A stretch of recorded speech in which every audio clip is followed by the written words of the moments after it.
Karena pikiran saya sederhana ya, al ilmu yurisul ahwal, ilmu itu melahirkan sikap. Jadi kalau kita punya referensi yang cukup tentang toleransi, insya Allah kita hidup di mana saja punya toleransi, karena toleransi itu juga ajaran agama.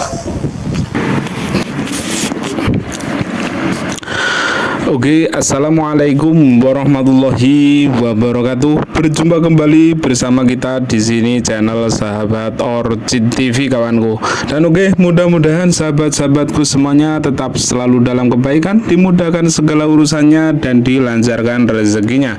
Dan oke, di video kali ini kita akan membawakan kajian singkat dari beliau yaitu Gus Baha dengan tema membentengi akidah kita, yaitu dengan tema batasan toleransi beragama. Mari kita simak videonya dari beliau yaitu Gus Baha. Mohon simak videonya sampai akhir selesai biar tidak salah paham atau gagal paham dalam mensikapi apa yang disampaikan dari beliau yaitu Gus Baha. Mari kita simak videonya. Let's go. Pernah suatu saat Nabi memuji ada seorang nakal itu diterima tobatnya Allah karena di jalan ketemu anjing, kemudian ngasih minum anjing itu dan Allah mengampuni. Meskipun secara hukum usul fikih tidak bisa digeneralisir, misalnya kalau minumin anjing 1 surga, kalau 100 tambah surga. Nanti lupa minumin manusia gara-gara kebanyakan minumin anjing gitu. Tapi apapun itu fakta, ada cerita di hadis seperti itu. Kemudian menyangkut komunitas internasional yang beberapa diantaranya tentu beda agama, beda keyakinan. Saya mau membacakan cerita di kitab Ar-Risalah Al-Qushairiyah. Jadi saya hanya membantu referensi-referensi yang diajarkan guru-guru kita. Ar-Risalah Al-Qushairiyah adalah kitab kesayangan Mbah Maimun karena dulu mbah beliau dapat ijazah dari Sayyid Umar Sato, kakaknya Sayyid Abi Bakar Sato yang punya kitab I'anatul Thalibin. Dan kitab itu dibawa ke Indonesia sampai ke saya sebagai murid beliau. Di antara yang disebut dalam Ar-Risalah Al-Qushairiyah ini Thariqatu Ahlil Ilm, kitab Ar-Risalah Al-Qushairiyah itu. Saya baca nasnya ya, atau ibaratnya atau teksnya. Sami'tu ba'dal ulama yaqulu istadhafa majusiyun Ibrahim al-Khalil alaihi salam faqala bisyarti antuslima. Famarral majusiyu fa'awhallahu ta'ala ilaihi mundu khamsina sanatan nut'imuhu ala kufri falau nawaltahu lukmatan min ghairi antu talibahu bitahyiri dini. Famado Ibrahim alaihissalam ala athari hatta adrukahu wa atadharu ilaihi fasalahu anisabab fadhakara lahu dhalik fa aslamal majusiyu. Jadi suatu saat Nabi Ibrahim itu kan terkenal Abu Duyuf, orang yang mesti menservis tamu-tamu itu. Kita tahu dulu itu tidak ada warung, tidak ada hotel, tidak ada, ya pokoknya tidak ada mall. Sehingga kalau orang pergi itu kelaparan betul itu. Bahwa orang kaya pun kelaparan karena melewati padang pasir itu. Kalau sekarang kan orang mau sowan kiai makan dulu. Karena takutnya di rumah kiai kan makan sungkan. Jadi makan dulu nanti di kiainya tinggal pura-pura makan. Kalau dulu memang makan nih tamu itu wajib betul. Kalau tidak ya kelaparan betul tamu itu. Sehingga cerita suatu saat di antara tamu itu berakidah, berfaham majusi atau beragama majusi lah gampangannya itu. Terus Nabi Ibrahim nggak mau, saya mau ngasih makan syaratnya Anda harus Islam gitu. Akhirnya orang ini putus asa kemudian meninggalkan Nabi Ibrahim. Saat itu, saat orang itu meninggalkan Nabi Ibrahim, Allah memberi wahyu ke Nabi Ibrahim. Orang itu umurnya 50 tahun dan dia hidup karena tak kasih makan. Terus kata Allah, mundu khamsina sanatan nut'imuhu ala kufri. Saya yang Tuhan saja ngasih makan dia 50 tahun tanpa syarat dia harus Islam. Kamu baru dimintai makan sehari mensyaratkan Islam. Walhasil terus Nabi Ibrahim ngejar orang Majusi itu, terus monggo-monggo makan di rumah saya. Singkat cerita terus orang Majusi itu tanya, kenapa Anda berubah pikiran? Terus Nabi Ibrahim cerita bahwa beliau ditegur Allah kemudian harus melakukan itu. Jadi cerita-cerita seperti itu banyak. Dulu kita dengar para kiai sering cerita ketika seorang Yahudi rumahnya diusir Amr bin As untuk pembangunan masjid. Ketika lapor ke Sayyidina Umar, masjid itu yang mengambil tanahnya orang Yahudi harus dikembalikan ke orang Yahudi. Dulu guru-guru kita juga sering cerita Sayyidina Ali itu pedangnya dicuri sama orang Yahudi. Ketika ketemu di pasar atau di jalan, kemudian Sayyidina Ali yakin itu pedangnya, dilaporkan ke Qadhi Syureh. Setelah itu Sayyidina Ali diminta buktinya apa, saksinya siapa kalau itu pedang Anda. Saksinya Hasan dan Husain. Tapi kata hakim, Said Hasan Husain itu keluarga Anda, tidak sah jadi saksi. Zaman itu Sayyidina Ali masih berargumentasi, waqad qala Rasulullah sallallahu alaihi wasallam Hasanun wa Husainun sayyida syababi ahli jannah. Tapi kata Imam Sureh, tetap standar saksi itu tidak boleh dari keluarga. Singkat cerita, qadhinya itu pakai standar hukum usul fikih, al-qaulu qaulu sahibil yad. Yang dibenarkan adalah yang sekarang megang barang itu, ketika nggak ada saksi, al-musaddaq, yang dibenarkan al-qaulu qaulu sahibil yad, yang dibenarkan yang megang barang itu. Singkat cerita dimenangkan oleh orang Yahudi tadi. Setelah dimenangkan, Sayyidina Ali agak kecewa, masa seorang Amirul Mukminin sidang di pengadilan negeri kalah. Tapi orang Yahudi tadi akhirnya insaf, sadar sampai masuk Islam, sampai beliau ngendikan bihada taqumus sama wal ard, karena ini langit dan bumi berdiri karena keadilan itu. Jadi ini cerita-cerita referensi yang bisa menolong teman-teman siapapun berkomunitas internasional. Karena pikiran saya sederhana ya, al ilmu yurisul ahwal, ilmu itu melahirkan sikap. Jadi kalau kita punya referensi yang cukup tentang toleransi, insya Allah kita hidup di mana saja punya toleransi, karena toleransi itu juga ajaran agama. Di antara yang diceritakan para guru-guru kita adalah ketika Nabi mau dibunuh oleh orang namanya Daksur atau Duksur, siapa enggak tahu KTP-nya saya. Kiai kalau baca Daksur.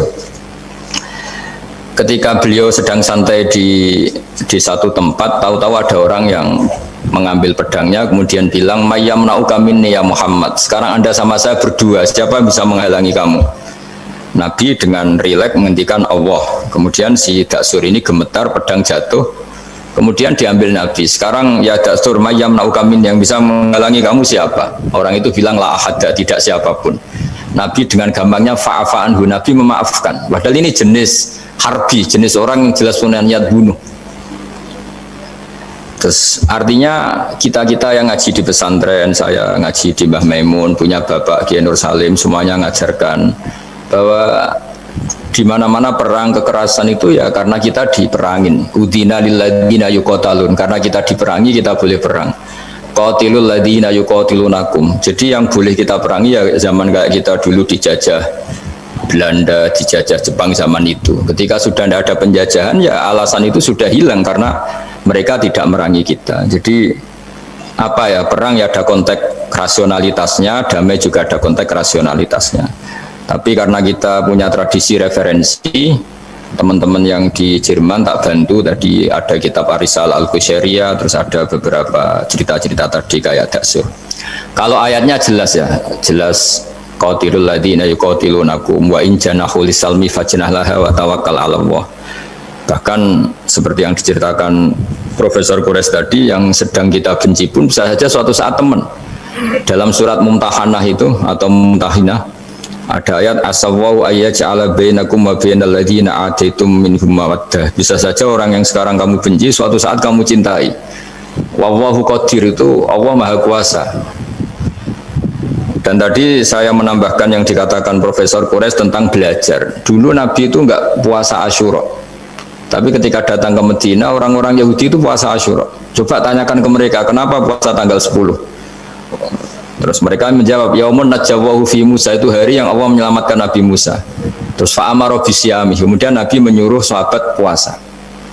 Artinya dulu itu segampang itu hidup, itu sesuatu yang baik apa ya sudah ditiru. Meskipun kita tahu Nabi itu tentu mustaqil bil istihad, Nabi itu orang yang mandiri. Tapi memberi percontohan kita betapa gampangnya kita seperti itu. Dulu ada seorang Yahudiyah meminta sama Sayyidah Aisyah dan dikasih. Ketika dikasih, dia mendoakan semoga kamu Aisyah selamat dari siksa kubur. Zaman itu Sayyidah Aisyah itu belum tahu tentang siksa kubur, sehingga beliau engkar, nggak percaya. Tapi setelah Rasulullah datang dan diceritanin Nabi, oh iya siksa kubur itu ada. Dan semenjak itu Nabi selalu isti'adah, minta perlindungan dari siksa kubur. Jadi dulu di komunitas-komunitas beda agama suatu yang benar ya dibenarkan. Makanya kaidah umum dalam interaksi antar agama, Itu la tusaddiquhum wa la tukadzibuhum, ya kamu jangan bilang iya, jangan-jangan enggak, ya jangan bilang tidak, jangan-jangan iya. Jadi aturan ilmunya jelas, la tusaddiquhum wa la tukadzibuhum. Ya artinya sesuai referensi ilmu lah, kira-kira begitu. Terus yang terakhir, ini saya mohon maaf sama komunitas di Jerman karena saya ini pura-puranya aja sibuk. Karena saya kira ini seberapa jam lagi saya ngajar ini. Nanti kalau saya tidak ngajar di sini yang ngundang agak-agak dosa. Jadi supaya sama-sama tidak dosa, ini saya ya nuruti jenengan, tapi ya karena saya ngajar ini juga yang datang orang macam-macam. Ada yang Kalimantan, Sumatera mau ngaji di sini. Ini seberapa jam lagi saya ngaji Sahih Muslim. Yang terakhir ini di halaman Kitabu Adabil Ulfa wal Ukhuwah halaman 285 dalam Ihya juz 2. Jadi kitab saya juz 2. Mungkin kalau beda cetakan yang jelas ikut Kitabu Adabil Ulfa wal Ukhuwah. Di sini diterangkan oleh Imam Ghazali dengan beberapa riwayat yang disebut al-jiranu salasatun. Bertetangga itu ada 3. Jarun lahu hakun wahid, ada tetangga yang punya hanya satu hak. Wajarun lahu haqqani wajarun lahu salah satu hukukin. Terus beliau cerita yang punya 3 hak itu ya tetangga, ya seagama, ya masih ada hubungan kerabat. Yang punya 2 hak ya tetangga, ya seagama. Terus wa amal ladzi lahu haqqun wahid fal jarul musyrik.